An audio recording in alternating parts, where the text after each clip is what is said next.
Why does the SAT and ACT feel like a barrage of utterly unfamiliar, random, and deceptive material to most unsuspecting students? Because they're purposely designed to, that's why.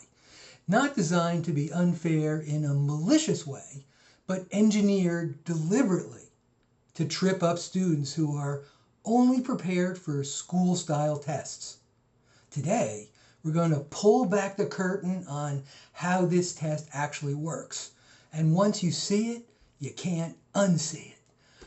Most families describe the same experience. Their student prepares, studies hard, does mega practice questions, and then test day arrives, and it feels like a completely different animal. Questions worded in a way that seem designed to mislead. Enticing answer choices that are almost right. Sections that run out of time at the worst possible moment. One parent told us their daughter called it a nightmarish 3-hour psychological experiment. And honestly, that's not far from the truth. Here's what College Board and ACT geek nerd test writers actually do. And most students have no idea. Trap number 1. The distractor architecture. Wrong answer on the SAT and ACT is engineered to be attractive, especially to students who almost know the material. They call them plausible distractors. We call them score killers, disguised as good answers.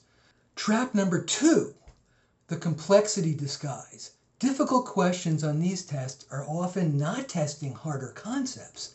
They're testing the same concept, but in cleverly different ways, wrapped in more words, more steps, more opportunities for your brain to make an error. The test isn't harder, it's trickier, and vastly so. Trap number 3, the timing squeeze. The time limits on both tests are not an accident. They're calibrated specifically to pressure students into making speed-based errors, not knowledge-based ones. In other words, the test wants you to rush. Rushing causes mistakes. Mistakes lower scores. This is their game. Now here's why this is actually good news. If the test uses predictable traps, those traps can be studied. If the difficulty is about disguise, not depth, the disguise can be learned. If the timing pressure is manufactured, it can be trained for. This is not a test of intelligence. It's a test of preparation for this specific test. And that changes everything about how it must be approached. In the next video, we're going to talk about the single most common preparation mistake we see. The one that actually makes scores worse. But if you don't want to wait, subscribe to the channel so you never miss a video.